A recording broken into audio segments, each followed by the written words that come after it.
Imagine living in an age when intimacy didn't happen behind closed doors, but in front of your entire family, household servants, and even the animals sharing the same room. A time when the church dictated on which days you were allowed to touch your spouse, which could rule out nearly half the year. There were no perfumes, no romance the way you picture it.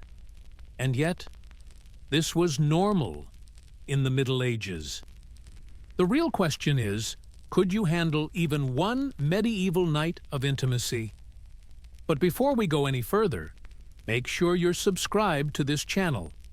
And tell me in the comments, where are you watching from right now?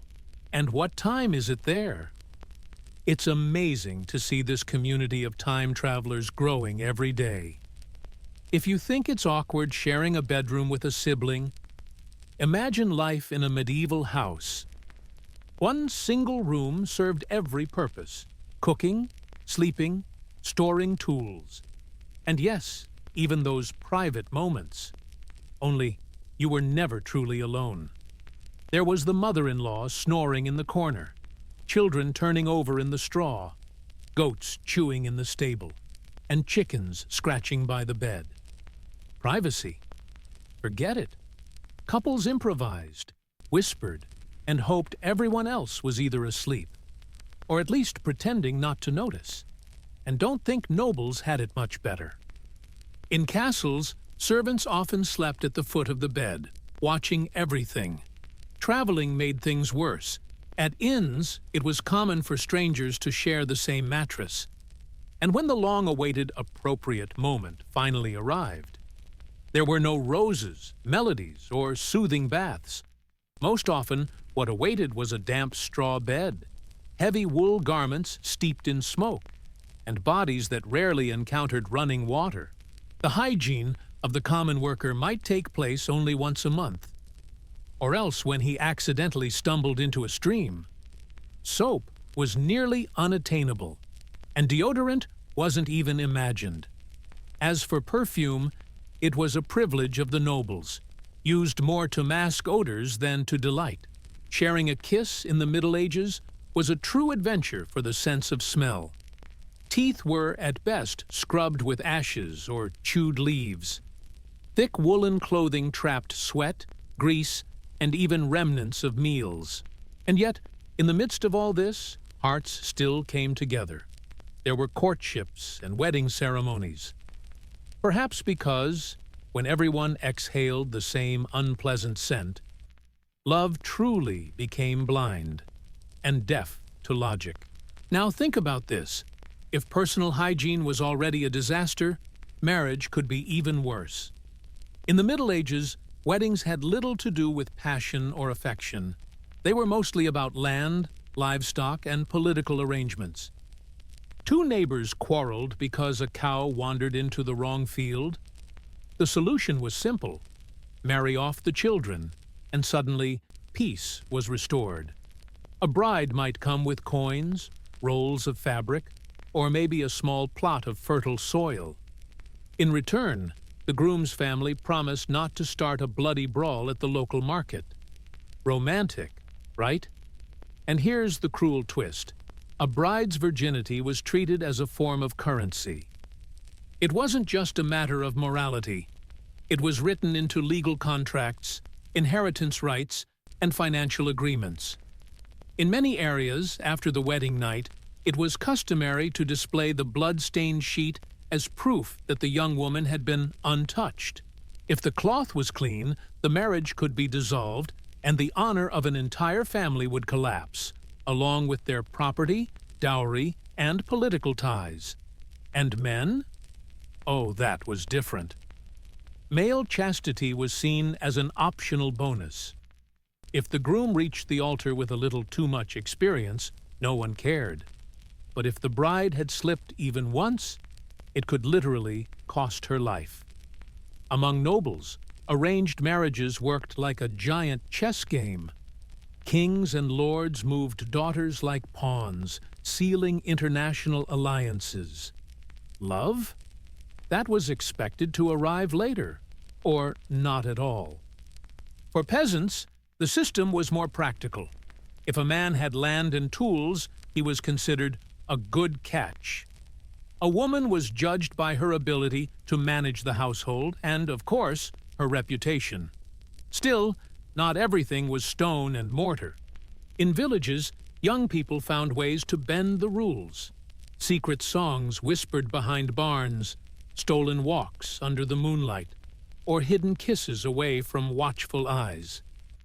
But caution was essential. Getting caught could mean fines, public penance, or facing an angry father with a pitchfork. And what about the wedding night itself, when the bells finally stopped ringing?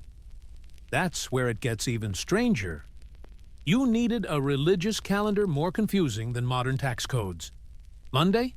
Forbidden. Mourning for Christ. Thursday? Out. Eve of the crucifixion. Friday? Of course not. The day of his death. Saturday? Never. Preparation for Sunday. Sunday? Blasphemy. It was holy. That left Tuesday and Wednesday. Except for Lent, 40 days, Advent, another 40 days, the feasts of countless saints, fast seasons, and harvest periods. When you added it all up, there were barely 40-something permitted days in the entire year. And it wasn't just the day. It was the time. Nothing in daylight, because God could see. Nothing too late, because night spirits might be offended. The window of opportunity was narrower than a barn door. And now comes the part that's both hilarious and tragic. The church had an official guidebook. Yes, an actual manual that told couples how intimacy should happen. It was called the penitential, and it described each position like a bread recipe. Approved position. Only one. The man on top, the woman underneath. No excessive movement, no loud sounds, no signs of pleasure. Mechanical, dull, like fixing a wagon wheel. Anything else? Sin. Not a small one, serious enough to require confession, penance, and dozens of prayers. Picture the priest asking, "So, my son, did you do it the wrong way again?" And the poor man, red-faced, mumbling, "Father, it's just that the straw was damp on one side." Meanwhile, medieval doctors had theories that would make us laugh until our stomachs hurt.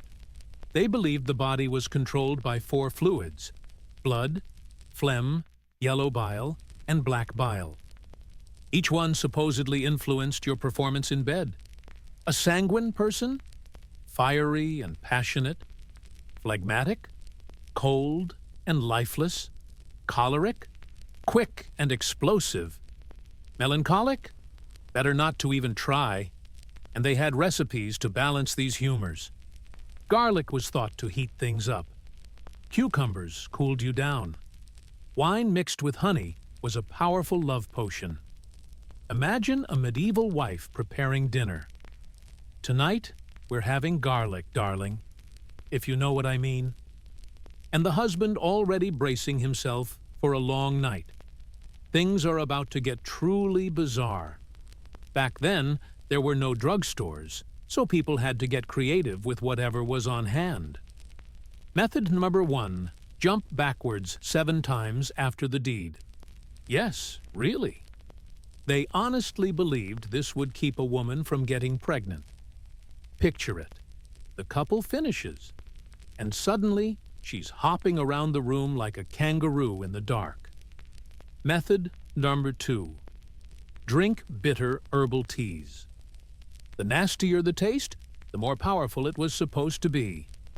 Some of these special blends included willow bark, wormwood leaves, and even dried rat droppings. Romantic, right? Method number 3, protective charms. Garlic cloves strung around the neck, magic stones carried in the pocket, or even tying a red string around the left leg.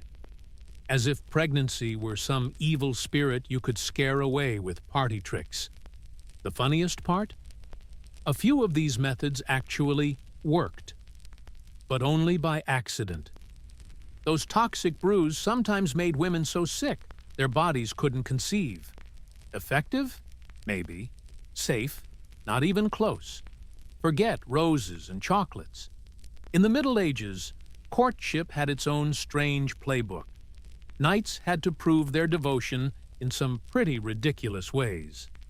Fasting for a whole week while thinking about the lady, because apparently an empty stomach meant a full heart. Writing poems in Latin, even if she couldn't read a word of it. Picking fights in jousts just to show they cared. Nothing says love like a broken nose. Wearing her colors for months on end, which must have been awkward if he already had a wife at home. And women? They had their tricks too. Needlework was considered seductive. The more elaborate the embroidery, the more attractive the woman. Some would spend months stitching a tablecloth just to catch a man's eye.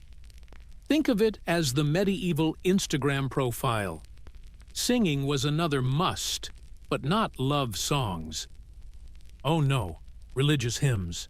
Imagine trying to woo someone today by belting out Ave Maria. Medieval folks were absolutely obsessed with aphrodisiacs, and their recipes were, let's say, inventive. Recipe number 1, rooster testicle soup. Yes, you heard that right. The idea was that eating the bird's source of power would pass some of that vitality on to the man. And yes, people swore it worked. Recipe number 2, wine mixed with powdered rhino horn. Since rhinos didn't exactly roam Europe, they substituted with cow, goat, or deer horns. As long as it was a horn, it counted. Recipe number 3, honey mixed with whale sperm. Don't even ask how they got it. Let's just say medieval trade had its secrets. Women had their own bizarre concoctions too. Rose petals mixed with pigeon blood, raw quail eggs for breakfast, and baths in goat's milk under the full moon. And yes, people spent fortunes on these potions. Traveling experts sold them from village to village like miracle cures. Now, here's the part that will make you grateful you were born in the 21st century. The medieval wedding night. It wasn't a private, tender moment. It was a public event, with an audience, commentary, and even a cheer squad. The tradition was for guests to follow the newlyweds to the bedroom, singing songs of encouragement. Imagine a crowd of drunk uncles yelling from outside the door, "Go on, John! Show her how it's done! Remember what I taught you, boy! If you need help, just holler." And in the morning, the whole family would inspect the sheets for evidence. Blood meant a celebration. No blood meant big trouble. In some regions, they even had official witnesses inside the room to make sure everything went according to plan. The pressure was worse than taking final exams. And when things didn't go smoothly in the bedroom, the remedies were just as outlandish. For men with performance issues, midnight ice baths, weightlifting with rocks, or a diet of raw oysters and mandrake root. Some healers even suggested tying a live rooster to the bedpost. Poor rooster. For women struggling to conceive, special prayers, pilgrimages to fertility shrines, or stinking herbal baths.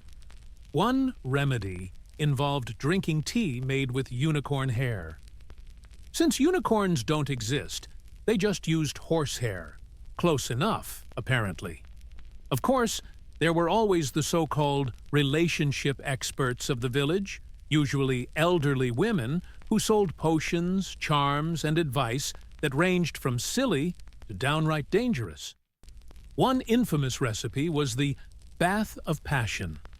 Hot water mixed with rose petals, honey, goat's milk, and virgin urine. Don't ask me how they verified that last ingredient. The Middle Ages were full of superstitions about intimacy that would make any modern person burst out laughing. Belief number 1.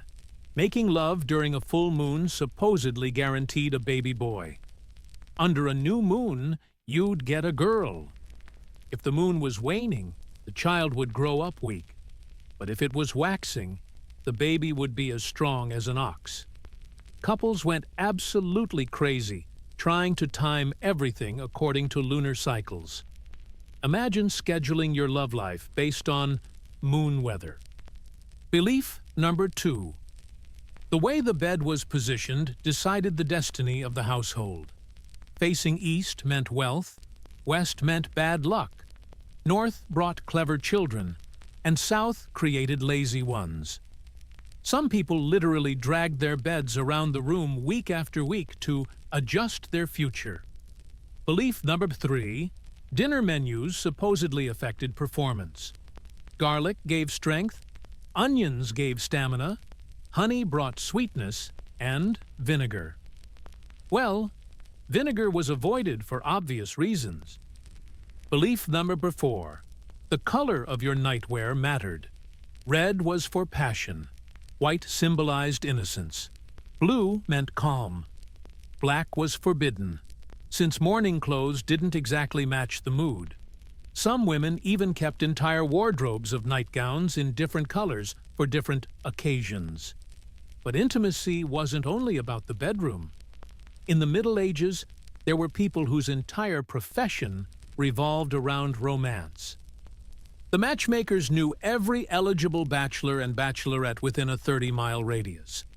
Think of them as the medieval version of Tinder, except instead of swiping right, you paid with chickens or sacks of grain. These women kept mental profiles of everyone. John the Miller, good teeth, tolerable smell, owns 2 cows. Or Mary the baker, excellent cook, wide hips for childbirth. Father only drinks occasionally. Then there were the marriage advisors, often monks or priests, offering tips on married life. The funny part? They were celibate men giving guidance on something they had never experienced. It was like asking someone who's never seen the ocean to give swimming lessons. They even had manuals with detailed instructions, including gems like, the husband must praise his wife's cooking, even if it tastes like leather. The wife should always smile when her husband returns from the fields, even if he drags half the mud into the house. And since there was no WhatsApp, people got creative with love messages.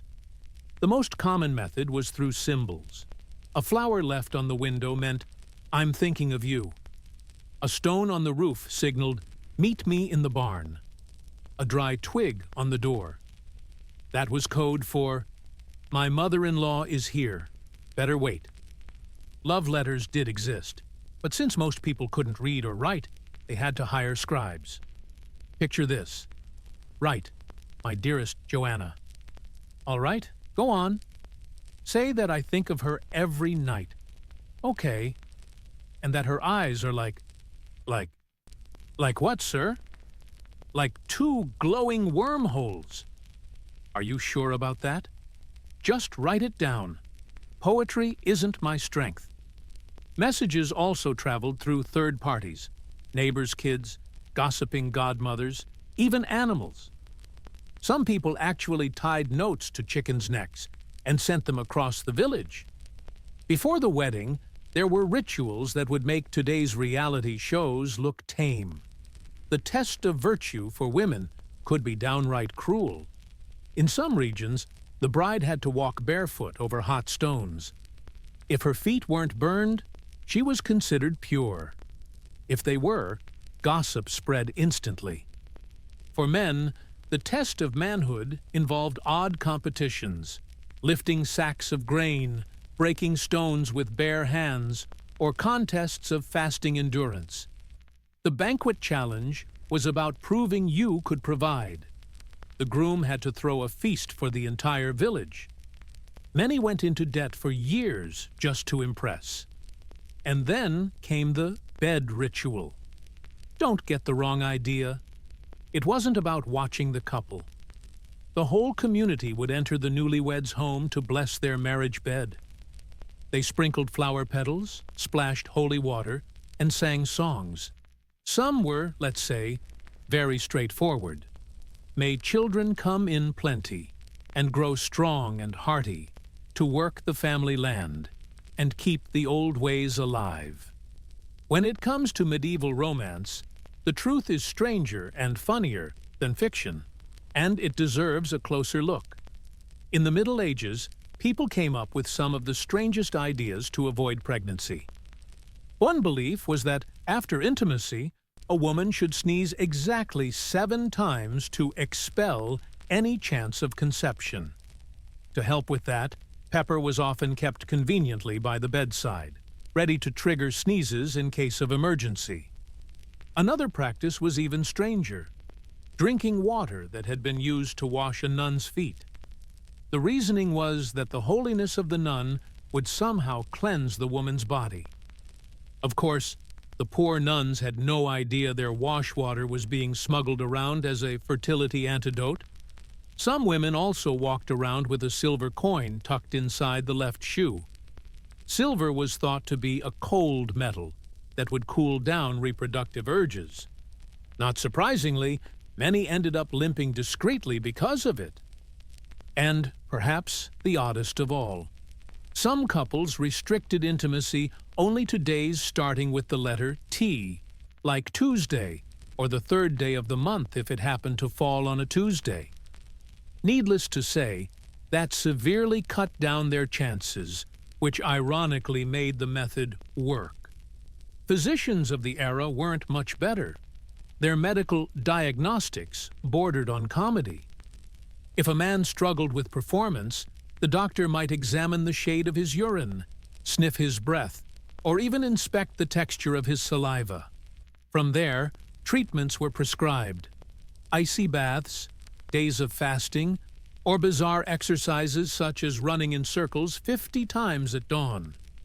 For women, the advice was equally peculiar: bitter herbal teas, vinegar baths, or so-called therapeutic massages carried out by other women in the community. A particularly popular diagnosis was the wandering womb. It was believed that the uterus could drift around the body, causing hysteria. The cure? Foul odors near the lower body to lure it back into place, and sweet perfumes near the face to stop it from rising too far upward. Imagine the scene: women lying down with stinky incense at their feet and flowers at their noses. When couples struggled to conceive, the entire village often became involved in elaborate rituals, mixing religion, superstition, and folk tradition. In one, a woman slept 3 nights with a straw doll dressed as a baby. On the 4th, she buried the doll in the garden and planted corn over it. Another required the couple to unite exactly at midnight during a full moon, while friends sang lullabies outside their home. One ritual involved drinking milk directly from a pregnant goat, the belief being that the animal's fertility would transfer to the woman. The most elaborate ceremonies took place during harvest festivals, where the couple passed under an arch of fruit tree branches while children showered them with grains of wheat. These events blurred the lines between human fertility and agricultural prosperity, turning private struggles into a public spectacle of hope and awkward celebration. Winter brought its own challenges. With no heating systems, bedrooms were freezing. Couples wore thick woolen garments, heavy socks, and sometimes even gloves to bed. Intimacy became a tactical mission of undressing as little as possible, as quickly as possible. Privacy was nearly non-existent, since entire families often huddled together in a single room for warmth, making discretion essential. The winter diet didn't help either, mostly salted meat, stored roots, and ale or wine. Hardly an aphrodisiac menu. Still, people adapted. They heated stones in the fire and slipped them between the sheets to warm the bed. Some couples perfected mutual heating techniques that were, by all accounts, highly effective. Special drinks were also reserved for special nights. Honeymoon mead was brewed with honey, spices, and secret regional ingredients. Sometimes rose petals, sometimes cinnamon bark, and occasionally stimulating herbs. The so-called love wine was made for weddings. Red wine mixed with honey, spices, and even dove's blood, since doves symbolized eternal love.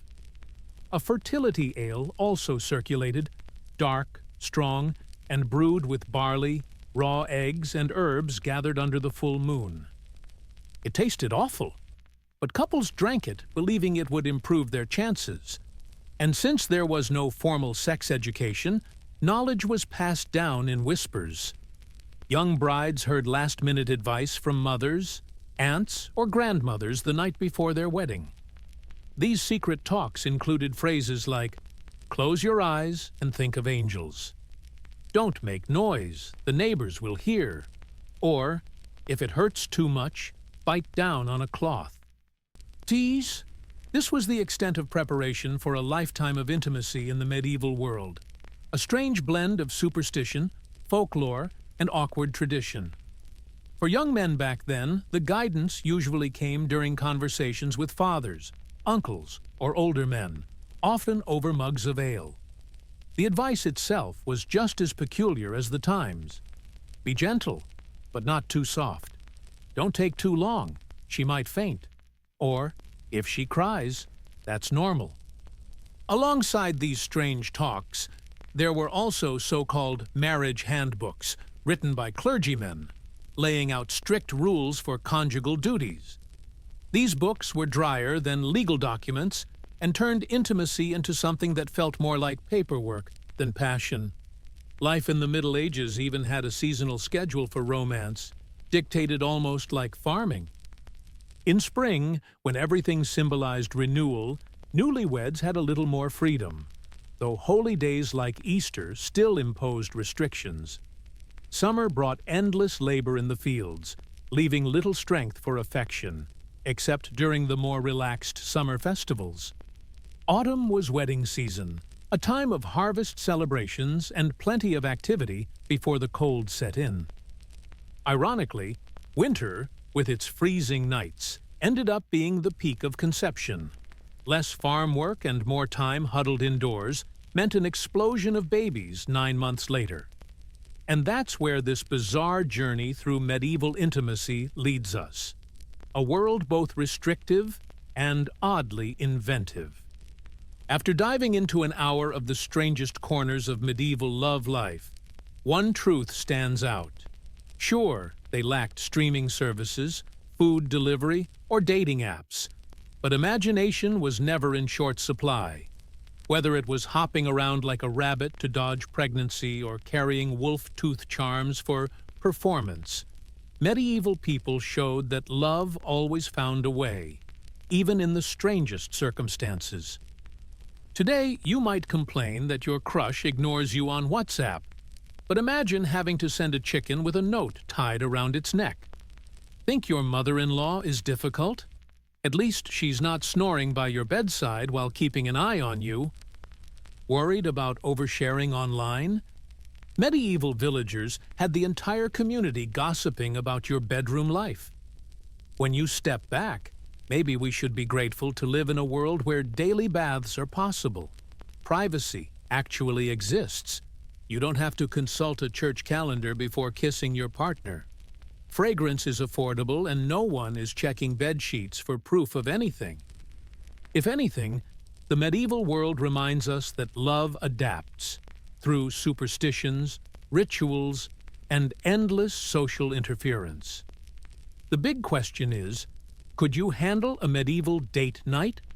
After everything we've uncovered, I bet your answer is a loud no way.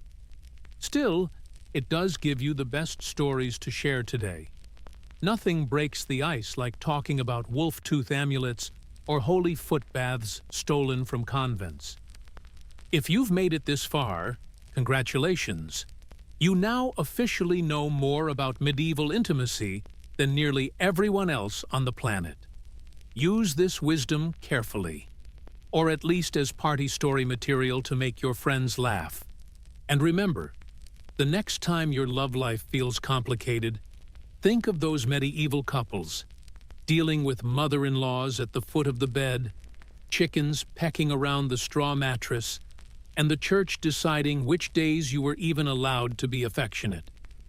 Compared to that, your modern struggles are a piece of cake.